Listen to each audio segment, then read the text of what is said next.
Hello, everyone, and welcome back to The Rundown, where we talk about 2A news and conservative views. I will be your host today, Craig DeLuz, coming at you from the West Coast, the left coast, behind the Iron Curtain, otherwise known as the Sierras. And as we all know, I do not do this program by myself. That's right. My name's Mike Piwowarski, coming to you live from the East Coast. That's the coast with the most from the co-host with the most here on The Rundown. 2A views, conservative news, and Craig, guess what day it is? Oh, yeah. Mike. What day is it, Mike?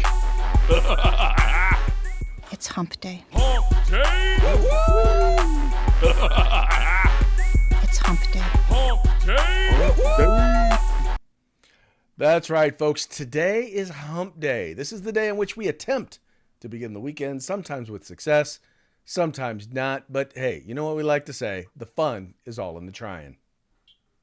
Yeah, how's your trying going? Are you there yet? Are you there yet? Did you make it to the weekend dude, yet? I am so there today. I got some stuff. Actually, I have some stuff I have to go do today, but I started it actually before the show. I got one thing I got to go do for about an hour, and then I'm coming back, and I'm just hanging for the rest of the weekend. I took a couple extra hours off earlier today. I'll probably have to make up for it tomorrow, but the party is not started yet. It's still monsters, you know, that kind of stuff. There you go. Working on it. That's kind of your pre-party routine. Get those monsters in, and then do your thing when you get a chance. You know what I mean? That's it. Know what I mean? That's it. Excellent, sir. Excellent. Well, hey, let's since it's about that time that we're supposed to be getting our work done, why don't we earn some dollars real quick and give a quick shout out to our sponsors. Let's do it. Hitman Industries, hitmanindustries.net. If you got yourself an AR in the past 5 years, you probably got one of their barrels and don't even know it. Bam. Well, now you can buy from them factory direct. Just get over to hitmanindustries.net. That's hitmanindustries.net. California Republican Assembly, fighting the good fight behind enemy lines. Now you could take part in California's future today. If you want the best in tactical concealed holsters on the market, get on over to Hog Holsters. That's HAWG holsters.com, hogholsters.com. Use the discount code The Rundown, all one word, no spaces, all caps. Get a nice little discount. And if you want the best in field gear, tactical gear, kind of gear you need to just get on to get your gear on, get on over to uscombatgear.com, where you can get everything except the gun. That's right, folks. These are our sponsors. They make it a point to help us, reach you, to help you reach them. And so here's what you got to do. What you got to do is you got to go to the links in the description to this program. It's real simple. We make it real simple. You click on that link, it'll take you to their website. Check it out. If you like what you see, make sure that you spend some money with them. And when you do that, make sure you tell them it was the guys over at The Rundown that sent you. Oh, yeah. All right. Let's get into it today, shall we? Yes, we shall. We're going to go ahead and start with California's $20 minimum wage. Now, the interesting thing about this is anybody who's understood, who's ever studied just basic Econ 101, you understand what happens when you create a price floor for labor. It is several things happen. Prices go up for whatever products are in that area. Prices go up. Unemployment goes up. Profits go down. And in some cases, businesses shut down. And ladies and gentlemen, that is exactly what we have had happen here in the state of California on Monday. On Monday, no less. California's $20 minimum wage for fast food workers went into effect. And immediately you saw costs go up. In many cases, a lot of the stuff went up as much as $2 for a particular item. Let me go ahead and read a little bit of the story here for you. It says you'll be dropping a lot of dollar on that Whopper. Menu prices at fast food chains across California have increased as a new law went into effect requiring them to pay a $20 an hour minimum wage to workers from Monday. The Post checked menus at several restaurants in the Los Angeles area to see the costs already being passed on to consumers with mixed results. The biggest leap was at Burger King, where the Texas Double Whopper meal cost $15.09 on March 29th, but surged to $16.89 on April 1st. The whopping increase of $1.80, nearly 12% for that same meal. Now, Mike, what they're failing, I think in this case, that they're failing to notice in this article was we knew that the law was coming. $15 for that meal was not the price as of a year ago. And I wish they had actually priced it from a year ago, because a year ago, I'll bet you anything that the price of that meal was closer to $10, maybe $11, but a lot closer. The reality is that they knew it was coming, and so a lot of these places slowly but surely wound up increasing their prices as of, I think it was September when they got signed into law. They've been slowly but steadily increasing their prices. Now, the other thing we've seen, Mike, is drastic layoffs. Pizza Hut laid off 1,200 drivers. A lot of places are going with more automation. They're putting those kiosks in their lobbies, and then they're also providing deep discounts if you use their app in order to purchase their food, in order to purchase and pay for their food. Also, that they can limit the number of people who are going to be coming in, that number of people that they're going to need to employ, because they realize this is just dry. There's no way they can afford to run a business with a bunch of people at $20 an hour. Yeah, absolutely right. And Craig, listen, a meal at Burger King for $16.89. I wouldn't pay $16.89 to buy the franchise. I mean, to buy Burger King. It's just they're Burger King, and they're not what they used to be. Remember when Burger King used to be McDonald's competitor? Now they're just another third tier, fast food place out there. Craig, this is we talk about the old math and the new math and the Common Core math and everything that these kids are studying today. When is somebody going to introduce it to your legislators? When's it somebody going to introduce it to your governor out there? Hey, we're going to make it $20 for minimum wage. Everybody will make more money. Oh yeah, Craig, because the businesses, these guys are just rolling in it. They got the diamond studded cars they drive around in. So they're just going to have to come off that little bit more so we can pay for free college. Oh, I'm sorry. I meant so we could pay for $4 more an hour to get them to get raises. This rolls downhill, folks. This money has to come from somewhere. And if it comes from the organization, guess what? It's a 25% raise right there. That's not coming out of their pockets. Okay. That's coming out of your pockets, the consumer's pockets, whether that be I eliminate employee costs completely by putting in kiosks and apps, or I raise the prices of food to pay for the employees that I currently have there. You're the one paying for it. Even if the government were to give it more, Craig, right? If the Newsom were to jump in and say, hey, I'm going to kick in money towards minimum wages, guess what? You're still paying that in your taxes. Okay. No matter where it comes from. This is easy, stupid math. And yet California can't get this right. Well, all they're doing, Craig, and it's because is the customers paying more, and the customers paying more, and people are losing their jobs. That's what this has accomplished. Well, and there you go. So what happens is the people who wind up, because keep in mind, the people who tend to depend on the products, goods, and services provided by minimum wage workers more likely tend to be people who earn minimum wage. So you've just seen their cost of living go up on top. And by the way, for those who lost their jobs, because trust me, many have lost their jobs. Not only did they see their cost of living go up, but instead of getting a raise to $20 an hour, they got a cut to $0 an hour. And for some reason, it's like this was what makes me mad about this, Mike, is this was predictable. Everyone told them that this was going to happen. And sure enough, it has in fact happened. But it's not just going to have an impact on just the fast food industry. Because, for example, I'm a school board member. We have some aides, some part-time classroom aides. We have some people who work in our cafeteria who earn less than $20 an hour.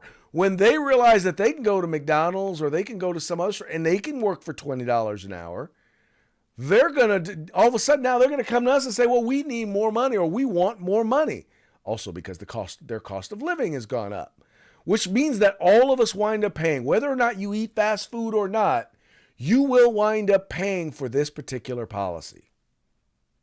Yeah. Listen, minimum wage, Craig, and these jobs were all designed to be for those high school kids or college kids that need that side cash and can learn some basic job skills before going out into the real job market. It was never meant to be a lifelong career. Let me explain something to you about the words minimum wage. Minimum wage does not mean the minimum wage you need to earn in order to make a living. That's not what minimum wage means. Minimum wage means the amount of money I legally have to pay you so I don't get arrested for slavery. Okay. That's what it was designed for. It wasn't designed so you got a living wage. It was designed to keep me from paying you a nickel a day. So there would be some fair value paid to you. Well, and it's a way in which people with no experience can actually get some work experience. And here's the deal, folks. If you, they were like, if you have been at a minimum wage job for 2 or 3 years, you don't understand the concept of minimum wage. If you're not moving up at that company to where you are earning more money, then you need to move out of that company and get a better job. We just had, what's it, the great, what do they call it? The great quitting or whatever they call it, where people were just deciding they didn't want to do a job anymore, which meant that there were jobs available. You don't have to work for minimum wage. And just like you don't have to work for minimum wage, your employer's not obligated to pay you more than minimum wage. Here's the thing. In fact, they are not obligated to pay you any more than what it takes to keep you there. That's right. That's it. That's all they should be obligated to pay. And by the way, that should not be above what value you bring to the company.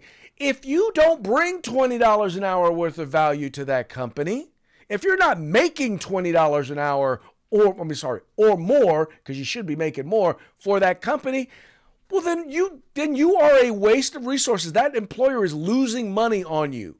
Every single minute you are working, they are losing money.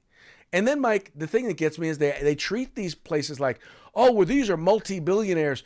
Well, a lot of these are franchisees, right? Which means that they're not the big McDonald's corporation. They own a franchise of that corporation. They're a small business owner.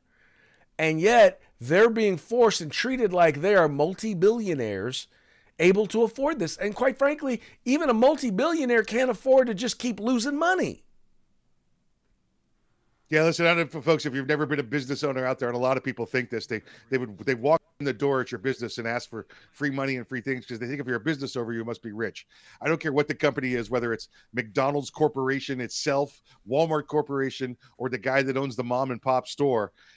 The low level people, the worker bees that work regular jobs or own small businesses, all make about the same amount of money. Okay, it's just the system's just designed that way. It's the way the system works out. I don't care if you make $100,000 a year or $500,000 a year, you're always going to owe about 10% more than you have coming in.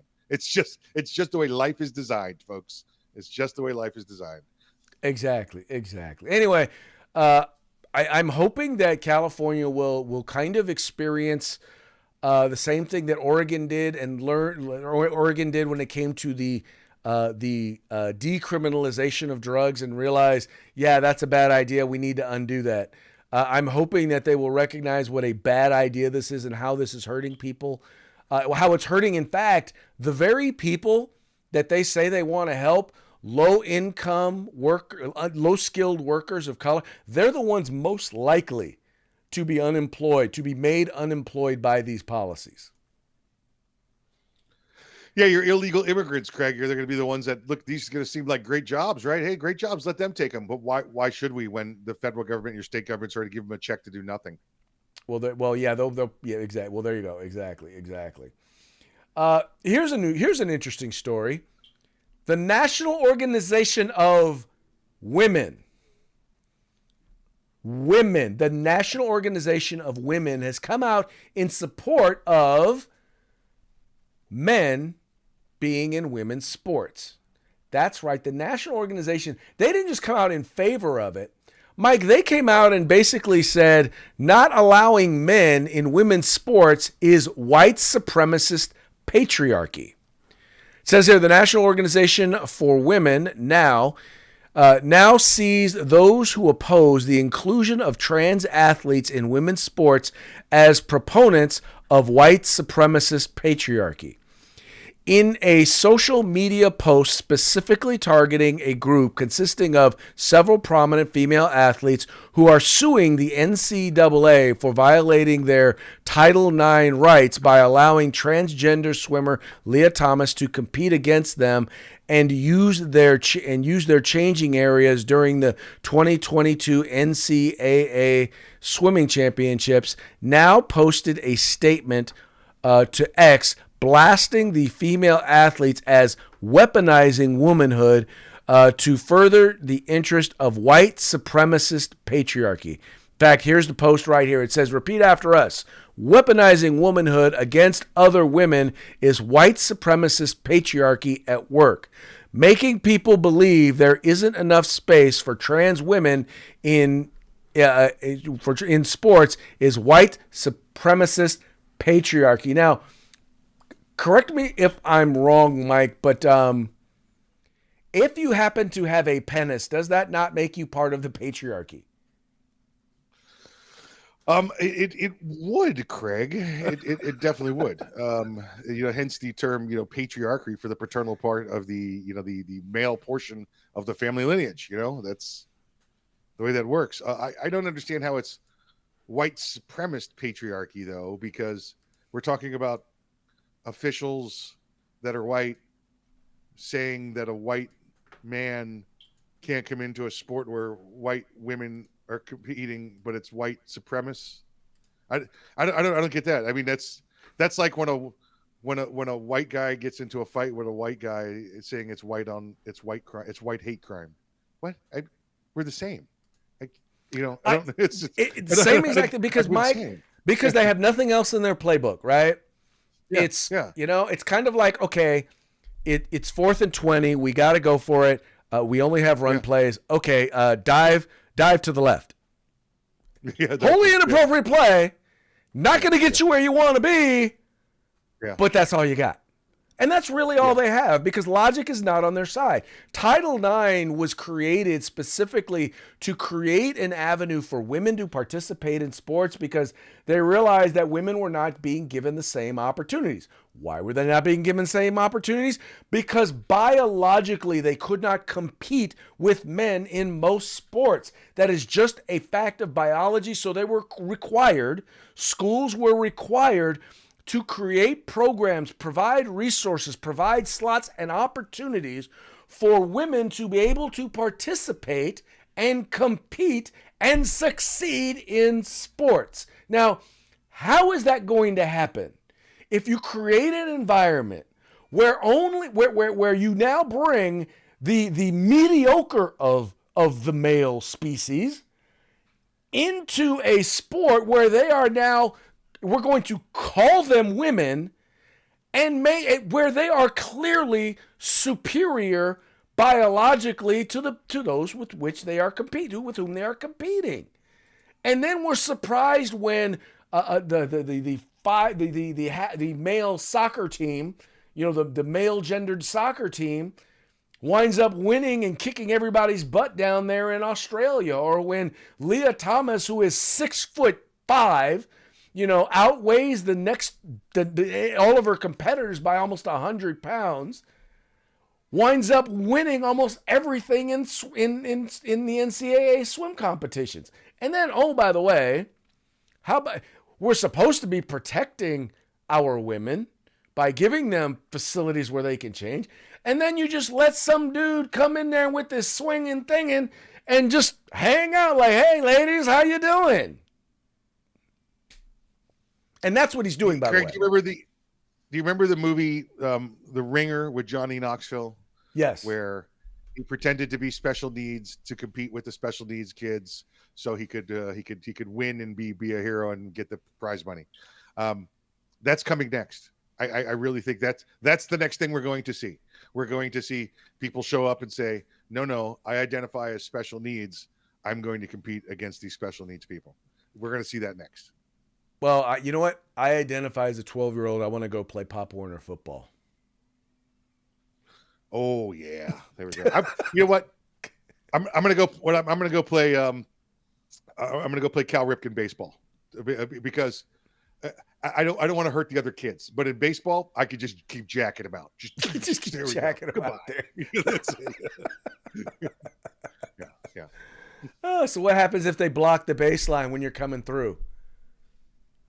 Oh wait, it's not allowed anymore in baseball. There's no more contact in baseball, Craig. It's like yeah, that's probably like watching basketball. Yeah, there's almost no more contact in basketball. I mean, it's saying. hard for That's me, what man, I'm because saying. look, I grew up in the era of hand checking, and I mean the bad boys and Michael Jordan, and just I grew up in an era where basketball was considered a contact sport. And you know, when I'm playing with the youngins nowadays, if I even set a screen too hard, they look at me cross-eyed. Listen, you had to have it. You was like, okay, we're putting a team together. Who we need ourselves a Bill Lambier or a Kurt Rambis. We gotta have one of those on every team. You had to have one guy go out there knocking people in the back when they went up for layups every time. You had to have it. Yeah, Exactly. Yeah. That was my job. Yep. To play football on the basketball court. That was the job. All right, more on the gender bending madness. We've reported on this show that several European countries have now decided they are no longer going to provide gender affirming care, meaning they're not going to provide the medication or the surgeries to minors. One, because they realize that they've noticed that it doesn't really have an effect. The suicide rates does not change post gender affirming care. The other thing that they noticed was there was absolutely no evidence showing that these treatments were safe, specifically safe for children. In fact, there was a lot of evidence noting that it was not, in fact, safe for children. Well, as a result of that, we're starting to see, there's been a movement also in Europe, not just pointing out that it was a bad idea. In other words, not just saying that it was junk science, but in this case, they're now saying it's actually malpractice. And I'll read a little bit of the piece here that's over at the Federalist. It says, Science has confirmed that men squashing their junk is, in fact, painful and unhealthy. A new study found that a supermajority of gender-confused men who tuck their genitalia in an effort to avoid a telltale budge, quote, experienced at least one side effect, with gonad pain reported most frequently. The more a man tucked, the more he risked ill effects, some of which, infection, testicular torsion, infertility, are severe. The Daily Mail helpfully illustrated the point by dredging up the experiences of trans-identified TikTok influencer Dylan Mulvaney, best known for tanking Anheuser-Busch's stock and sales, to confirm that tucking, yes, is indeed very painfully involved. This study demonstrates the reality of so-called gender-affirming medicine, which is that follow-up reporting demonstrate tucking is painful and risky, while providing no physical benefits whatsoever. Nevertheless, the study's authors not only tell doctors to, quote, ask patients if they would like to discuss the risks, benefits, and safe methods of tucking, but also to, quote, ask about preferred anatomy terminology, as the words penis and testicles may be offensive to this population. Now, Mike, the thing that gets me about this is number one, they're not even having conversations about the risks. That was a risk that I'm like, clearly was clearly predictable. I don't understand how they didn't know that was going to be. I didn't know that it would have the medical issues or long-term potential issues like infertility that they were talking about. But yeah, I would have guessed it would be painful. That's not even getting into the idea that they're recognizing that the gender affirming, the medication, that the hormones cause osteoporosis and infertility. Obviously having surgeries to remove the stuff in order to do vaginoplasty, see, I got it right this time. To do a vaginoplasty is actually creating an open wound that once again can get infected, can cause rotting tissue. I mean, that is literally detrimental to their health. And medical professionals, number one, I'm not going to say they didn't know. I believe they did know. I believe they refused to talk about these dangers because there was a lot of money to be made from gender affirming care. Craig, bring the story back up again. That paragraph on Dylan Mulvaney or whatever is there. Okay.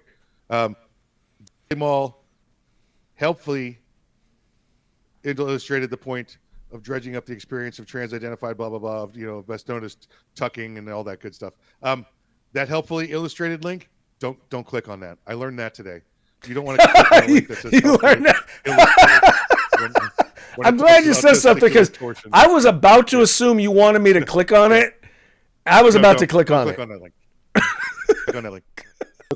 Listen, we are not balloon animals. Okay, this is not natural. I mean, think about it. I mean, Craig, you take your reproductive support organs there, and then you spin them around and push them in the back, and that's not good for them. Take anything else that has blood flow to it, and cut it off, and turn it and spin it and push it around. It can't be good, right? I'm going to put a tourniquet on my arm for the next 6 hours. I think it'll be fine. I think it'll be all right. And that's really what you're looking at. I am quite sure that at one time in your youth, you've probably had a partner who was a little less than genteel with the old twig and berries. And if that in and of itself did not teach you, nothing would. Oh, well, in sports, it's everybody gets a cup check every once in a while, and that used to be a bad one, man. And you know what's funny is I realized my son's generation almost never wore a cup. I said, you wouldn't have survived. You would not have survived in my generation. You wouldn't have. You'd look, either that or I wouldn't have grandkids, one of the two. Well, it's funny because you can listen to the old time football players and they say, listen, you got into the scrum or you were tackling somebody. If they didn't have a cup, you use that to your advantage. You gave it to them there. Yeah. No doubt. Look, folks, that's real stuff he's telling you right there. That is real stuff. Yeah. That is not that's the truth. That's the fact, Jack. Yeah.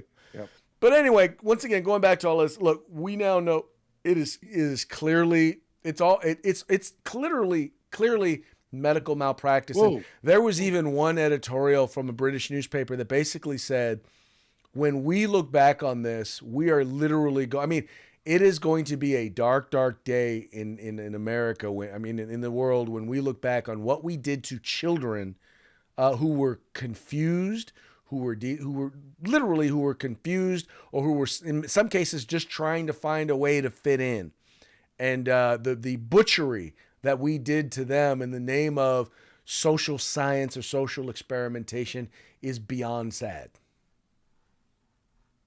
Yeah, absolutely. It's going to be a dark day for sure when people finally look back and go, what were these idiots thinking? What were they thinking? Exactly. All right. Excuse me. Here we got a story. It says California media outlet learns the truth about AR bans. Now, the California Weekly is really it is a publication that is targeted towards politicos, towards people who are involved in the public policy process. And what's interesting about it is that they tend to be nonpartisan. I mean, they write stuff about a bunch of stuff, but obviously being in California, there is a natural leaning towards the left. Well, our good friend, Mr. Tom Knighton over at Bearing Arms, wrote a piece because he noticed in a recent article that they did that they actually did what most media outlets don't do.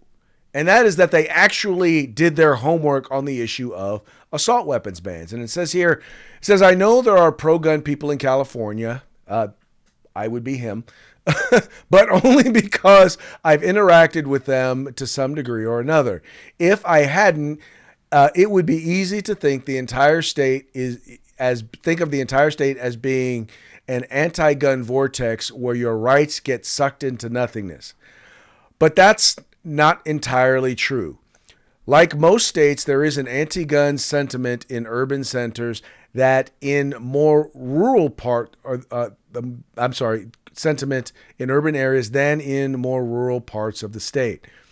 One might imagine that the media is a little different, though.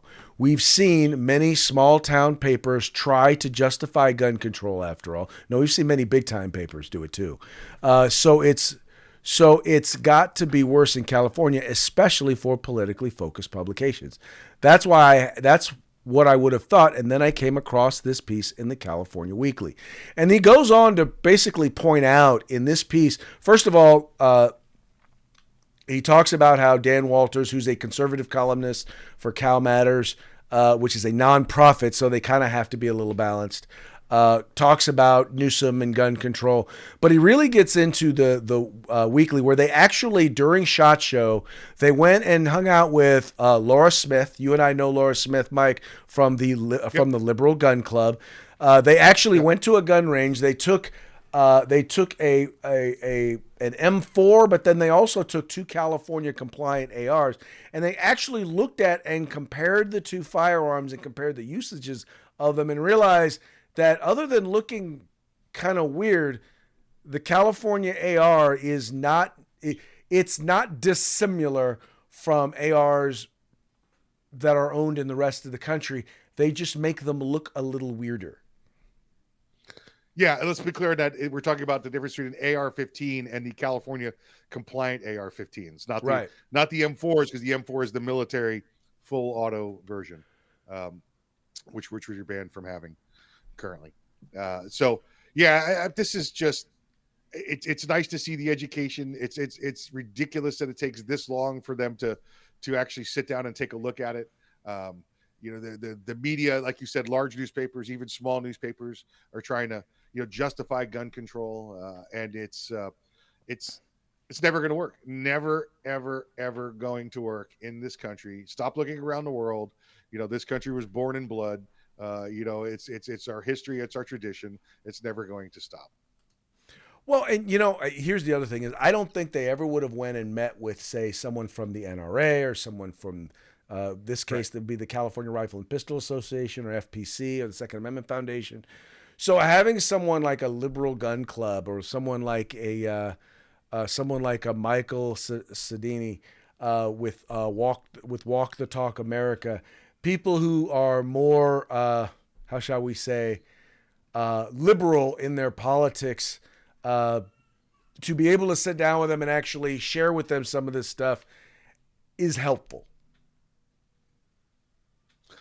I'll say that the liberal gun owners that are out there doing their job as liberal gun owners are doing none of us any favor. And as far as I'm concerned, we could do without them, because if at the end of the day, you vote for the guy who's going to take your guns away, you're no friend to us. Well, that is definitely a solid point. But in some places, like I said, there are pro-gun Democrats. I'll give a great example here in California was a guy named Rod Wright, who is an assemblyman and then a state senator who consistently voted pro-gun every single time, and yet was still constantly reelected out of the city of Los Angeles as a state senator. So, hey, listen, Craig, I'm not saying there's no use for him. I mean, I'm just saying, listen, even dog crap is good as fertilizer. So. Good stuff. Michael Piwowarski has no shortage of quality analogies, let me tell you. All right, folks. Well, hey, that brings us to our parting shots. Parting shots are brought to you by Hog Holsters. Just go to hogholsters.com. Use the discount code The Rundown. All caps, no spaces. Get your Hog Holsters today. Our first parting shot today. Well, let's just say it's along the lines of our first story when we were talking about transgenders being involved in sports. And I think he makes a solid point here, although I don't know that the comparison is exactly fair. So I'll put it that way. Let y'all listen to it. Women are really upset that the trans women are competing in women's sports with them. But I'll be honest, I can't wait for the day when trans women completely replace women and women's sports. That's my dream. I have a Martin Luther King dream that one day trans women completely replace women at women's sports. And then women will know what white people went through when we let black people play sports. That shit difficult, ain't it? That's why we have no sympathy for you ladies. We hear you on the news like, how can we win? They run faster and jump higher. We're like, oh, I wonder what that is like. I wonder. That must be so difficult to have a group of people that run faster and jump higher now competing against you. And now you can't play for the Knicks and drop 40 every single fucking game. So the good thing, Craig, though, I think you're right. If it's just trans women playing sports, the WNBA will just be known as the white NBA rather than the women's NBA, because it'll just be white dudes playing basketball Because dressed as let women. me tell you what you will wind up seeing is you'll basically wind up seeing a lot more. All of a sudden, the trans community will start to grow within the black community. And you will start to see basically what you'll start to see is basically two male sports leagues is what you'll start to see. Yeah, exactly right. You have the professionals and then the trans league. That's what you're going to get. Yeah. Exactly.